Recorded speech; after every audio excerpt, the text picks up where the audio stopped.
प्रश्न है सबसे पहले कौन सी घटना हुई थी। तो सबसे पहले कौन सी घटना हुई थी, इस प्रश्न की ओर हम लोग नज़र डालते हैं। देखिए पहला ऑप्शन में दिया हुआ है नादिर शाह का आक्रमण कब हुआ था। तो 1739 में हुआ था। उस समय मुग़ल बादशाह कौन था, मोहम्मद शाह रंगीला। इस समय मुग़ल बादशाह का नाम क्या था, मोहम्मद शाह था, जिसको हम लोग रंगीला के नाम से जानते हैं। ठीक है। पलासी का युद्ध पूछेगा कब हुआ था। तो 23 जून 1757 को। कब हुआ था, 23 जून 1757 को पलासी का युद्ध हुआ था।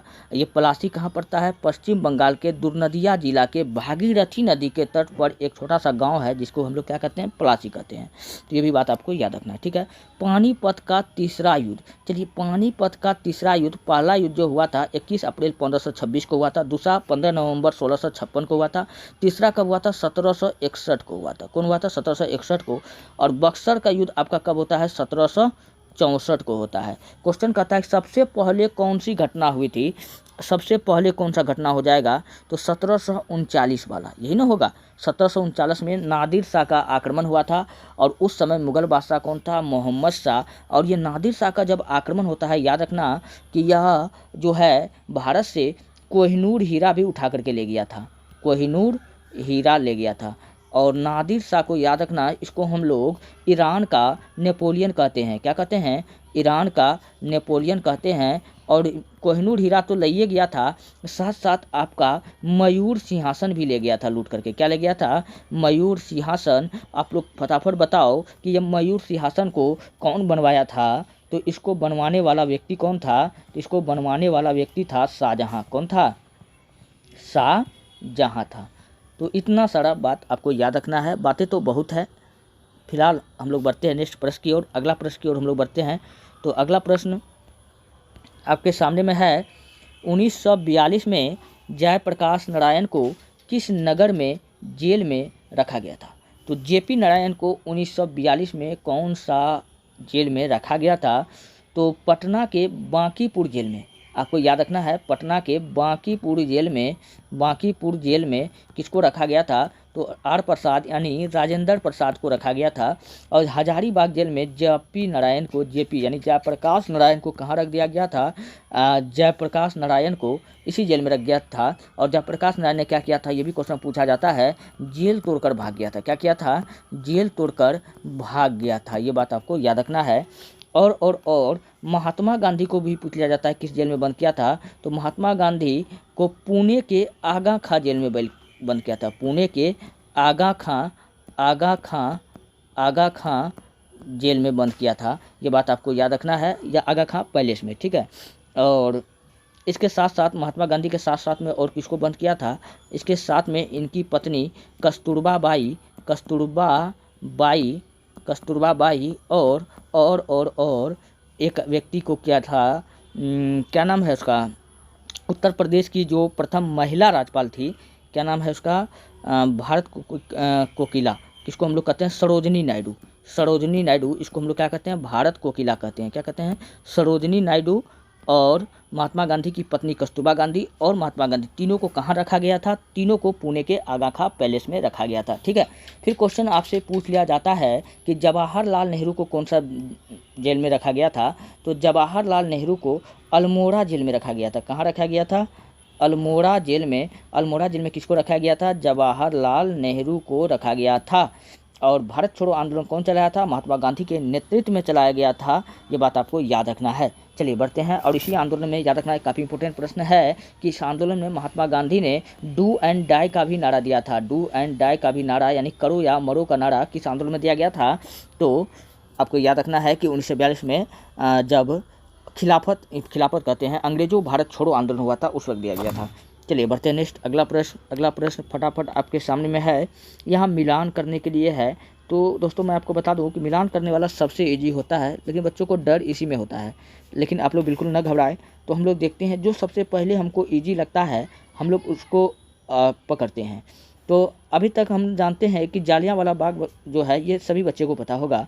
तो जालियांवाला बाग कहाँ है, आपका अमृतसर में है। याद रखना कि इसी अमृतसर में स्वर्ण मंदिर है। कौन सा मंदिर है, स्वर्ण मंदिर है। यानी कि डी का 2 आपका ऑप्शन कहाँ दिख रहा है।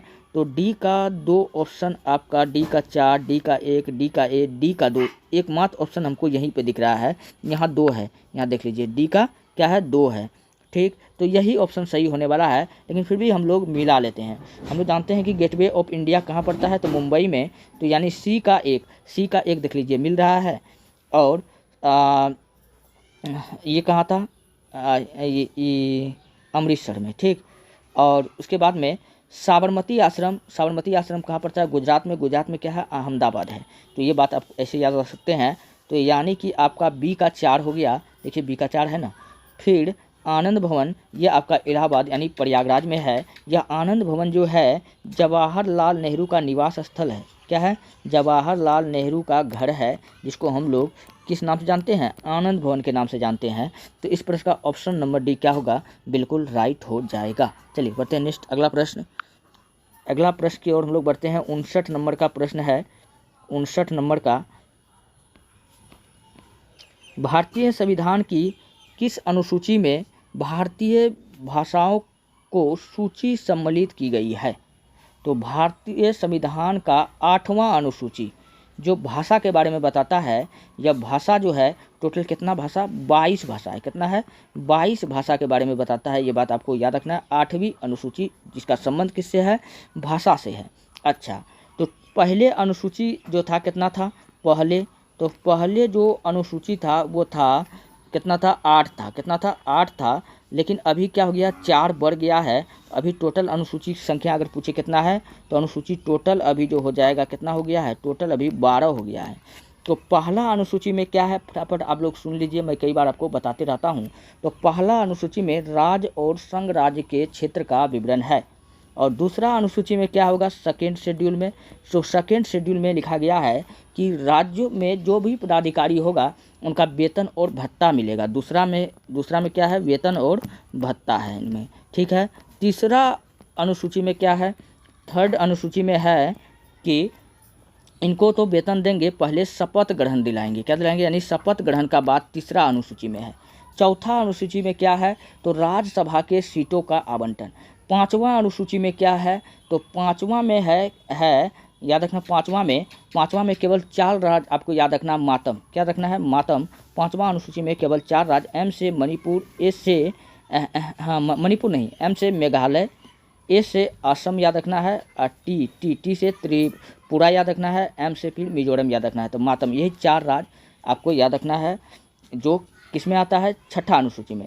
सातवां अनुसूची में 100 से 7, सातवां अनुसूची में क्या है, तो सातवां अनुसूची है, इसमें 3 प्रकार का सूची का बात किया गया। कितना, केंद्रीय सूची, राज्य सूची और समवर्ती सूची। ये तीनों सूची का उल्लेख हमको कहाँ मिलता है, सातवां अनुसूची में सूची का बात किया गया है। तीनों सूची के बारे में मैंने आपको बताया।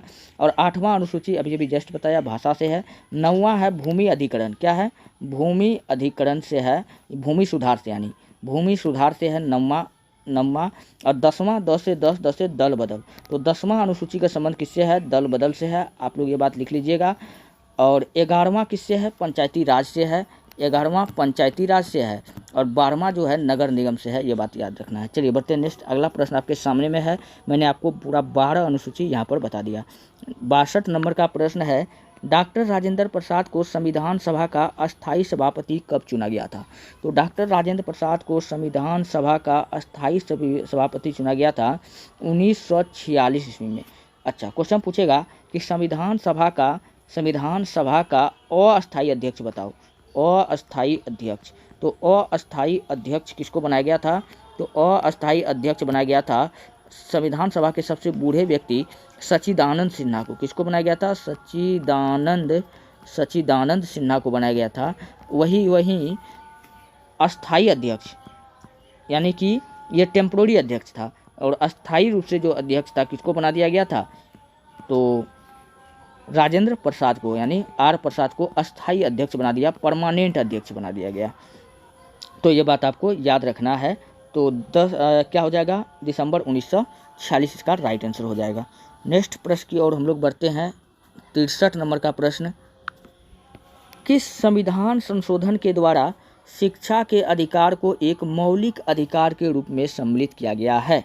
तो शिक्षा का अधिकार को मौलिक अधिकार देना वह किस अनुच्छेद के तहत या किस संविधान संशोधन के तहत दिया गया है शिक्षा के अधिकार को मौलिक अधिकार।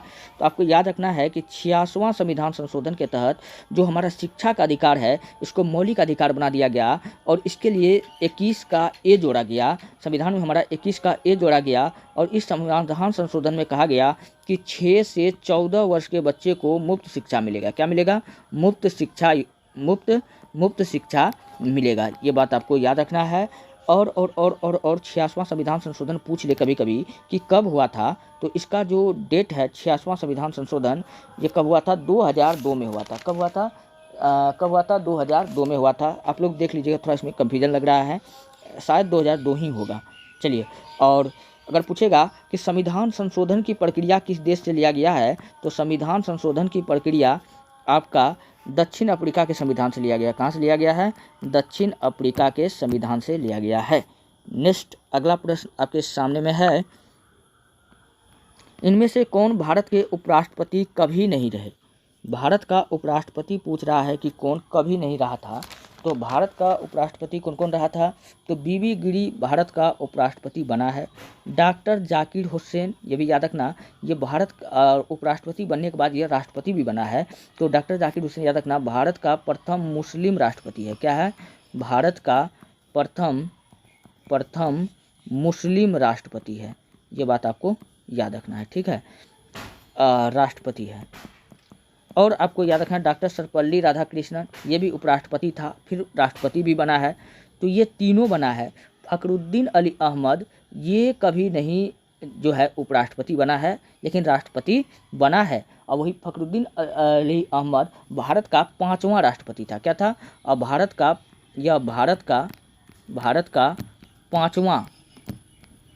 का 5वां और मुस्लिम में दूसरा राष्ट्रपति था। भारत का 5वां राष्ट्रपति और मुस्लिम में पूछेगा कि कितने नंबर का था, तो मुस्लिम में दूसरा राष्ट्रपति था। पहला मैंने आपको कौन बताया? डॉक्टर जाकिर हुसैन बताया। और इसी फखरुद्दीन अहमद के कार्यकाल में क्या हुआ था? इनका कार्यकाल जो यह भारत के 5वें थे, ठीक है।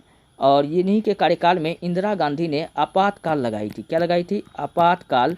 कब लगाया था? 1975 में। तो पूछ लिया जाता है कि उस समय भारत में पहली बार जब आपातकाल लगाया गया था तो उस समय राष्ट्रपति कौन था?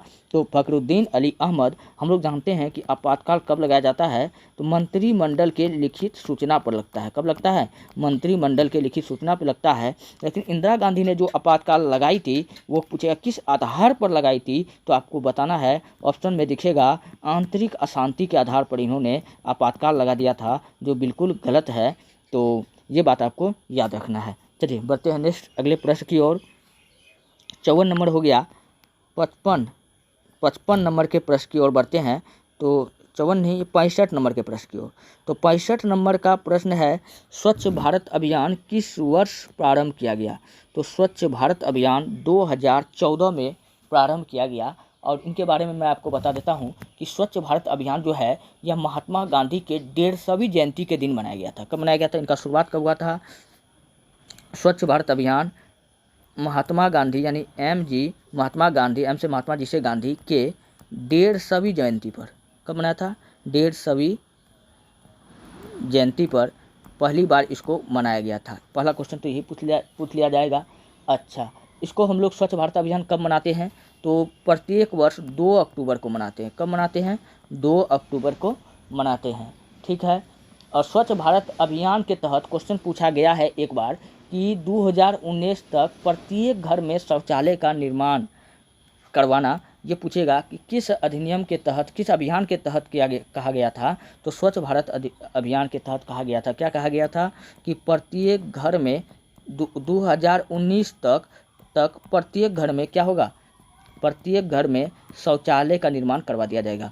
प्रत्येक घर में आपने देखा होगा कि 12,000 रुपया भी मिल रहा था। तो ये बात आपको याद रखना है। कब से चालू है? तो 2019 तक इसका लक्ष्य रखा गया था और 2014 में ही यह कहा गया था। चलिए बढ़ते नेक्स्ट अगला प्रश्न आपके सामने में है, पंचायती राज अपनाने वाला पहला राज्य कौन सा था? तो पंचायती राज अपनाने वाला पहला राज्य कौन सा है? वह राजस्थान। राजस्थान में कहेगा कौन जिला? तो नागौर जिला। कौन सा जिला? नागौर जिला आपको याद रखना है। फिर क्वेश्चन याद रखना है कि पंचायती राज किस अनुसूची में आता है? पंचायती राज की बात भारतीय संविधान के किस अनुसूची में है? तो अनुसूची नंबर 11, अनुसूची नंबर 11 में पंचायती राज का बात कहा गया है। और पंचायती राज कहेगा कि किसकी सिफारिश पर लगाया गया था? तो बलवंत राय मेहता। किसके सिफारिश पर लगाया गया था?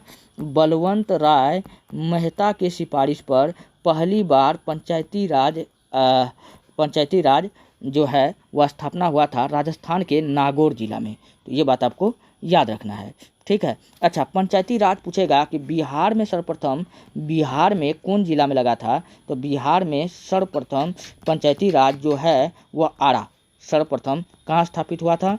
सर्वप्रथम आरा में। कहाँ? आरा में, आपको याद रखना है। नेक्स्ट अगला प्रश्न 67 नंबर का प्रश्न है। जुलाई 2021 ईस्वी में भारत संसदीय कार्य मंत्री किसे नियुक्त किया था? तो 2021 में भारत ने संसदीय कार्य मंत्री प्रहलाद जोशी को नियुक्त किया था। तो ऑप्शन नंबर 1 क्या होगा? बिल्कुल राइट हो जाएगा। लेकिन अभी वर्तमान में अगर पूछ लिया जाए संसदीय कार्य मंत्री किसको नियुक्त किया गया है? तो किरण रिजिजू को। किसको? किरण रिजिजू को। और यही किरण रिजिजू है जो इससे पहले कौन सा पद में था? खेल मंत्री। तो खेल मंत्री था यह बात आपको याद रखना है। और उस समय जिस समय प्रहलाद जोशी को संसदीय कार्य मंत्री बनाया गया था उस समय एक व्यक्ति था पीयूष गोयल। उस समय यह रेलवे मंत्री था। कौन सा मंत्री था? रेलवे मंत्री पूछेगा उस समय कौन था? तो यही पीयूष गोयल था। चलिए बढ़ते हैं नेक्स्ट। अगला प्रश्न आपके सामने में है। जुलाई 2021 ईस्वी में किसे कर्नाटक का राज्यपाल नियुक्त किया गया है? 2021 में कर्नाटक का राज्यपाल पूछ लिया है। तो 2021 में कर्नाटक का जो राज्यपाल है किसको नियुक्त किया गया था? तो थावर चंद गहलोत को। किसको? थावर चंद गहलोत को। तो आपका right answer option number D हो जाएगा। अच्छा, इसको कर्नाटक का राज्यपाल नियुक्त किया गया था। चलिए बढ़ते हैं नेक्स्ट। अगला प्रश्न आपके सामने में है। भारत का महान्यायवादी किसके द्वारा नियुक्त किया जाता है? तो महान्यायवादी, इसी को हम लोग कहते हैं इंग्लिश में अटॉर्नी जनरल ऑफ इंडिया। क्या कहते हैं? अटॉर्नी जनरल ऑफ इंडिया, इसी को हम लोग कहते हैं, ठीक है। फिर आपको याद रखना है कि यह किसके द्वारा नियुक्त किया जाता है? तो ये राष्ट्रपति के द्वारा। तो इस प्रकार ऑप्शन नंबर तो आपका ए ही राइट हो जाएगा। लेकिन मैं आपको और भी बात बताता हूँ भारत के महान्यायवादी से, जो आपके एग्जाम में पूछा जाता है। भारत के महान्यायवादी का पद पूछेगा कि किस आर्टिकल में है। इसका पद पूछ लेगा कि आर्टिकल संख्या बताओ कि किस आर्टिकल में ये आता है। तो आर्टिकल 76 में ये आता है। किस में आता है? 76 में आता है। तो ये बात आपका हो गया। फिर पूछेगा कि भारत का महान्यायवादी, दोस्तों ये सरकार का विधिक अधिकारी होता है। क्वेश्चन ये भी पूछा गया है। भारत का महान्यायवादी होता है, क्या होता है? भारत का महान्यायवादी सरकार का विधिक अधिकारी होता है। क्या होता है? विधिक अधिकारी होता है। विधिक अधिकारी होता है। फिर क्वेश्चन आपसे पूछा जाएगा कि वर्तमान में भारत का महान्यायवादी कौन है? काफ़ी इंपॉर्टेंट है, जो इस समय आपका एग्जाम के दृष्टिकोण से काफ़ी इंपॉर्टेंट हो सकता है। तो भारत का महान्यायवादी वर्तमान में कौन है? वर्तमान में है के वेणुगोपाल। कौन है? के वेणुगोपाल। के वेणुगोपाल। फिर क्वेश्चन आपसे पूछ सकता है करंट के लिए, करंट से ये प्रश्न पूछा जा सकता है कि भारत का स्टैटिस्टिक्स जीके में आप ये वाला पूछेगा, ये वाला करंट में पूछेगा। अब स्टैटिस्टिक्स जीके में क्वेश्चन पूछ लिया जाएगा कि भारत का प्रथम महान्यायवादी कौन था? तो भारत का महान्यायवादी प्रथम बताओ। तो प्रथम में आपको बताना है कि MC शीतलवाड़ा। क्या बताना है? MC शीतलवाड़ा। तो ये आपका राइट हो जाएगा। चलिए बढ़ते हैं नेक्स्ट। अगला है 70 नंबर का प्रश्न। वर्तमान समय में निम्न में से कौन सा एक मौलिक अधिकार नहीं है? अब यहाँ पर मौलिक अधिकार के बारे में आपको बताया गया है। हम लोग जानते हैं कि मौलिक अधिकार जो है यह आर्टिकल जो है 12 से 35 के बीच में रखा गया है। कहाँ रखा गया है? 12 से 35 के बीच में रखा गया है। अच्छा, मौलिक अधिकार पूछेगा कि मौलिक अधिकार टोटल कितना है? तो टोटल पहले था 7। कितना था? टोटल जो था यह पहले 7 था, लेकिन अभी वर्तमान में मौलिक अधिकार की संख्या 6 हो गया है, यानी कि एगो हटा दिया गया है। तो कौन सा एक मौलिक अधिकार को हटा दिया है, वही हमसे ये क्वेश्चन पूछ रहा है कि कौन सा एक मौलिक अधिकार नहीं है। तो वो है संपत्ति का अधिकार।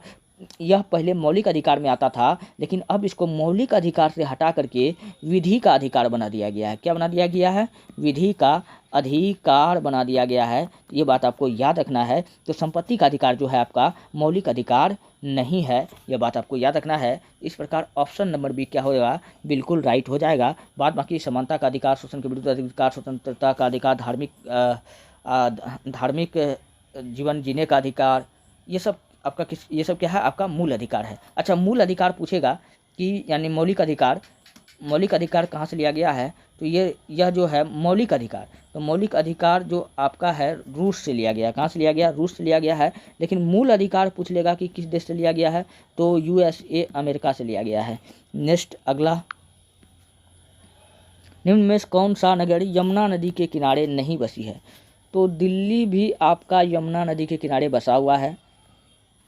आगरा, हाँ, आगरा भी आपका यमुना नदी के किनारे बसा हुआ है। मथुरा भी पूर्ण रूप से बसा ही है। आपका अयोध्या जो है, अयोध्या यह सरयू नदी के किनारे बसा हुआ है। कौन? सरयू नदी के किनारे बसा हुआ है। तो आपका राइट आंसर क्या होगा? यही आपका अयोध्या हो जाएगा। तो सरयू नदी, और सरयू नदी से क्वेश्चन आपको याद रखना है, इसको घाघरा या मानस नंदिनी नदी भी कहा जाता है। सरयू नदी को क्या कहा जाता है? घाघरा या मानस नंदिनी नदी भी कहा जाता है। मानस नंदिनी नदी भी कहा जाता है। ठीक, अच्छा, और भी बातें मैं आपको बताता हूँ। कहेगा कि ऐसा कौन सा नदी है जो कर्क रेखा को 2 बार काटती है? तो कर्क रेखा को 2 बार काटने वाली नदी कौन सा है? तो कर्क रेखा को 2 बार काटती है माही नदी। कौन सी नदी? माही नदी। माही नदी कर्क रेखा को कितना बार? 2 बार काटती है। ठीक है। फिर क्वेश्चन आपसे पूछा जाता है कि भूमध्य रेखा को 2 बार कौन सा नदी काटती है?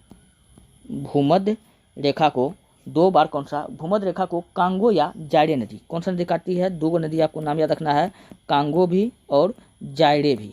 ये भी आपको 2 बार काटती है। कितना बार? 2 बार काटती है।